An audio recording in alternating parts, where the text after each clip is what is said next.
Welcome, everybody. Merrill Chandler, Jennifer Hammond, back at you on our Wednesday morning. It's 10 a.m. for me, noon for back east with Jennifer. We've been talking about this for a couple of weeks now. Talk to us, Jennifer. What's going on in the real estate marketplace? And is there a tsunami coming at us? So this is the interesting part, is that it is the tale of two worlds, and two very different worlds right now. Because in the Washington, D.C. area, I just listed a house and we ended up with, so many showings. It was insane. And then I ended up with 5 offers and we sold it way over the asking price. So that literally was last night. However, this conversation that we're having is a little bit tougher because it's about digging into some of the statistics, and those statistics haven't all completely, I'm going to say, I don't think they're completely public, but I'm going to quote a few sources. So for instance, there's different places that do research. And this one is, you can go sofi.com, and they're talking about the foreclosure rates for all 50 states as of February. So we've already started into April, but this is February 2022. And the number, so this is their quote, the number of U.S. properties with foreclosure filings in February was 25,833. Now, that sounds like, oh, that's not so terrible. However, that's up 129% from February last year. Yes. So we're doubled plus some. Yeah, 129%. So a huge thing. And then there's another statistic in here that I wanted to talk about. And this one is from another source. We find that the banks are starting to talk about it. It's a little bit of, I still want to say it's a bit hush-hush in that, again, the market seems so strong. People are, filled with hope and such. But this one is from the Mortgage Bankers Association. So the Mortgage Bankers Association went ahead, and every quarter they go ahead and they talk about the National Delinquency Survey. So one thing they talked about is that FHA loans, so those are the Federal Housing Administration loans, which are a lot of loans out there, they have a 10%, a little over 10% delinquency right now. And then, of course, as you know, it depends on whether they're 30 days, 60 days, or 90 days. And it depends on what state you're in, on whether you are actually having foreclosure or you're having a short sale. And a short sale is a completely different in the fact that, again, you could end up with a real estate investor who could swoop in and help you pay off some of those back ones, save your credit, and save your going forward. And the same thing with, I want to also mention really quick, just by loan types, the delinquency rate right now for conventional loans is right around 3.5%. So not terrible. That's Fannie Mae, Freddie Mac. Yeah. Yeah, so we're talking, but that is a lot of people who, as we you and I have talked about, these are people also who had small businesses. They may have been the local hardware store or the local sandwich shop, all of these businesses that got so hit hard. And I was thinking about this. You and I actually had this conversation. It was April 2020. And we were talking about, so what do we see in the crystal ball of what's going to happen?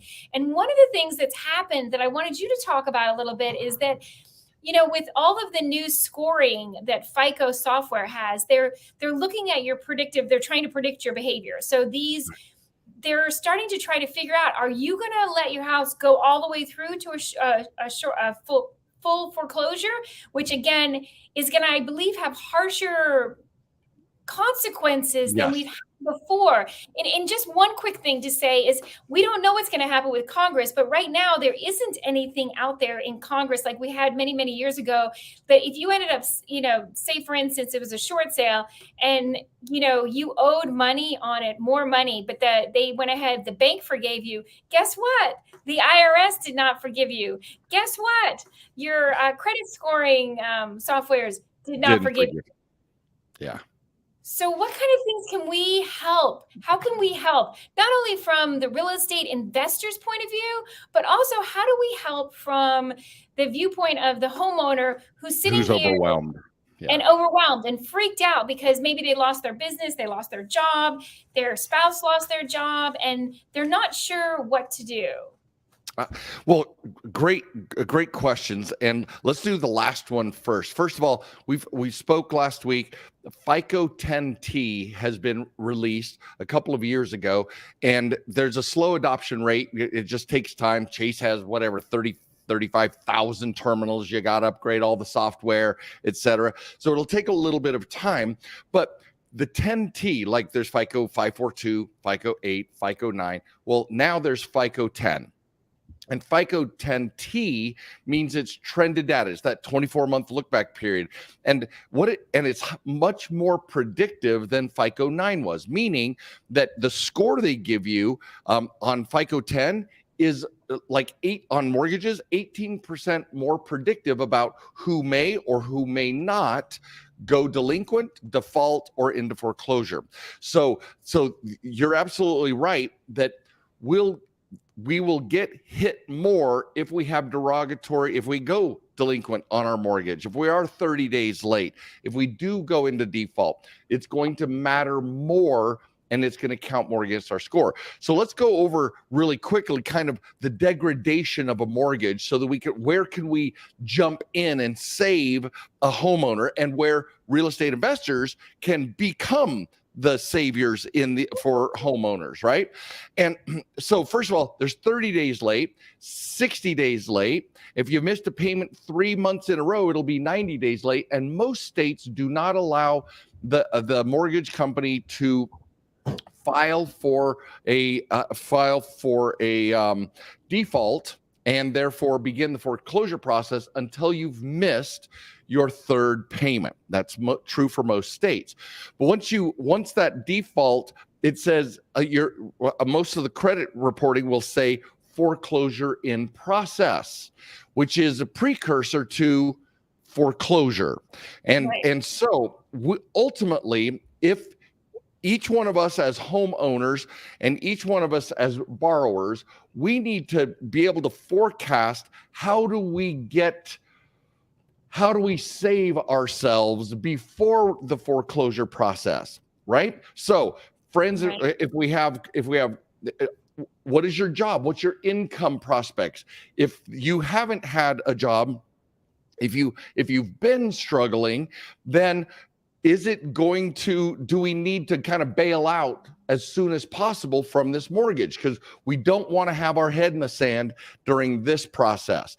So are there real estate investors that would be able to buy your home from you in order to take over those payments and maybe only get you a 30-day late on your credit or a 60-day late? We don't want to go into foreclosure because that Fannie, Freddie, FHA require a minimum of 3 years.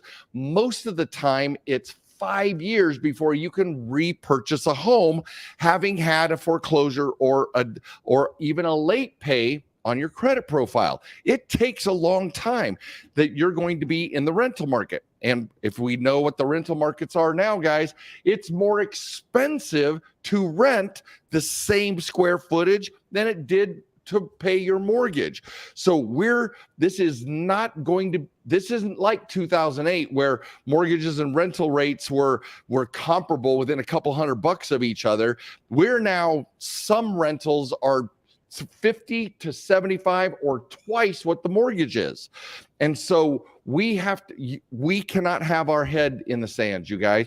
We have to be strategic and plan for how to solve this problem, because if we're not bringing in income, man, we do not want to have we want to enlist the services of real estate investors or what's called a short sale. And a short sale means that they're just going to accept a lower amount, usually with using outside parties, a real estate investor, for example, who would come in and buy the property and stop the hemorrhaging of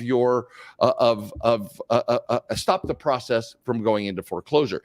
It is better to have a short sale on your credit profile than it is to have a mortgage foreclosure on your credit profile. Not by a whole lot, but enough to matter, enough to shorten the amount of time before you can get back into a property. The other thing that I want to share with our audience, Jennifer, is that you spoke, the very first thing you said was you just had an offer last night. There were 5 offers, and it was so much more money than the asking price. And the problem is people are trying to get into a home, and so there's bidding wars to get the property. But I don't know how much forethought is actually being taken by the new homeowners to say, if everybody's battling for these prices, and can I afford this thing that is $3 or $4, $5, $15, $20,000 more than the original asking price? Are we doing the personal budget math? Because right now, if we're not preparing for that payment, and it's principal, interest, tax, and insurance, if we're not prepared for that payment over the long haul, we're going to end up as part of this foreclosure tsunami. It's really important, again, to, as you said, to really look at the best and worst case scenarios. And I know a lot of people have been thinking about home-based businesses, and there are home-based businesses. Just make sure that you are looking at how, again, just like credit and establishing business credit, which of course we have the entire boot camp to talk about, how do you establish business lines of credit, but there are home businesses that you could create. So just make sure. I know I've talked to people who are starting out and they're thinking about, they want to buy their first home, but they're also looking at having their first child. And I'm like, that might be too many life-changing events at the same time, right? Yeah. Yeah, it's going to be curious. Wrap it up, Jennifer. It's going to be interesting to watch what happens because of COVID, they put payments on moratorium. It's going to be very interesting to see. Now, anybody who cannot hear my entire message, you put on earmuffs, because I don't want you to hear only what you want to hear. Right. There might be a little bit of a difference in the foreclosure process this time compared to 2008, 9, and 10, because they have found that continuing to develop long-term relationships with their borrowers paid off during 2020. Right? The study that I saw, the people who had moratoriums during COVID are not necessarily the same population who are going into foreclosure now, because some of them got their jobs back. Some of them got back on track. Some of them tacked on the payments missed to the end of the loan, and everybody's just moving forward. So it's not the same population going into foreclosure that went into moratorium, which I thought was fascinating.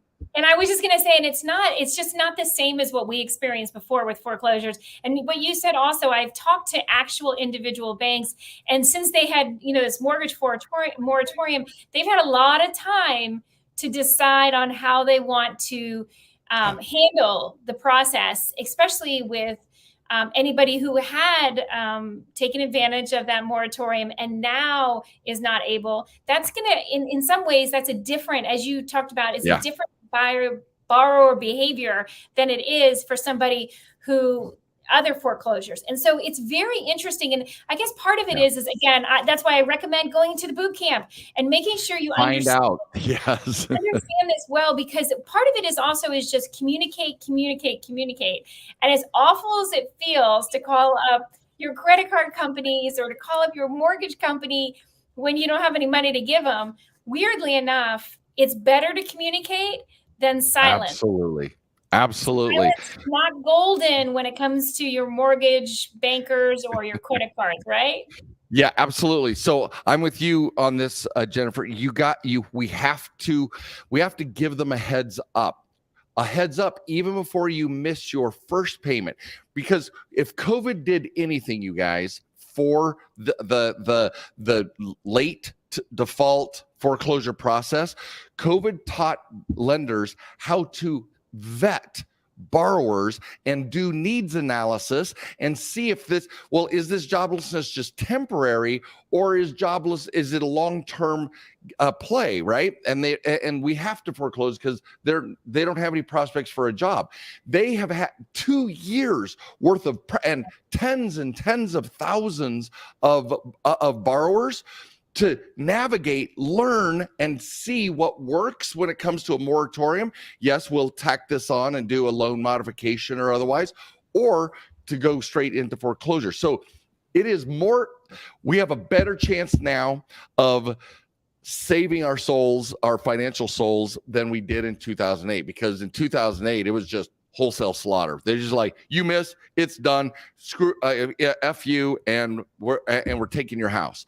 Now we had COVID where everybody wanted to show up, but they got to practice measuring which borrower behaviors would lead to long-term defaults and foreclosures, and which ones were temporary.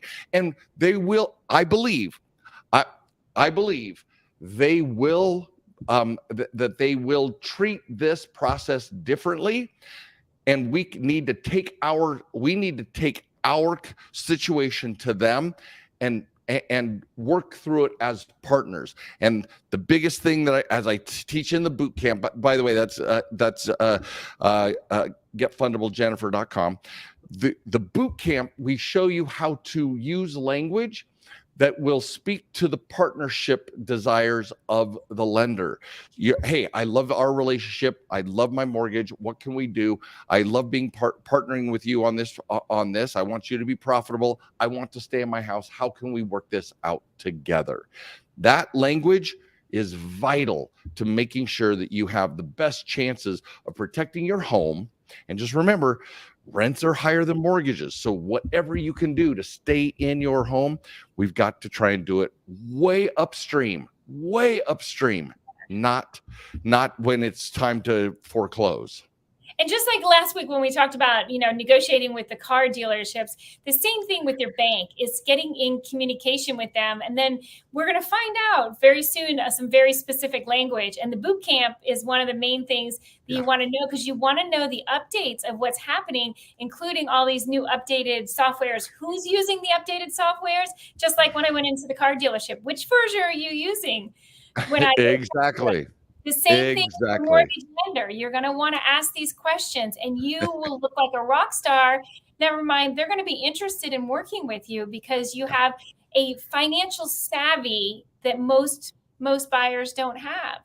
And they will work with you if you know what you're talking about and you come from their perspective and try and protect their interests. And we talk about all of this, how to partner with your lenders and collaborate with them on mutually a win-win, right? A mutually successful endeavor. That goes with auto buying, like we talked last week.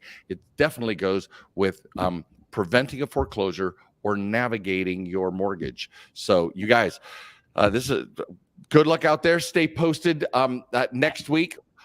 Oh, by the way, we won't be doing next week because I'm going to be on a plane during our time coming back from an event. But the week after, we will all be, and the week after is whatever that date is. So the 20th. Thank you. Yeah. So the 13th we're not on, and then the 20th we'll be back on. Absolutely. So this is Merrill Chandler, Jennifer Hammond. You guys, but if you have questions, put it into the Facebook group, put it into YouTube. We'd love to get back to you. Thank you for joining me, Jennifer. I love your questions, man. We always get to cover all these great things that are so pertinent to what's going on out there on the day-to-day. All right, guys.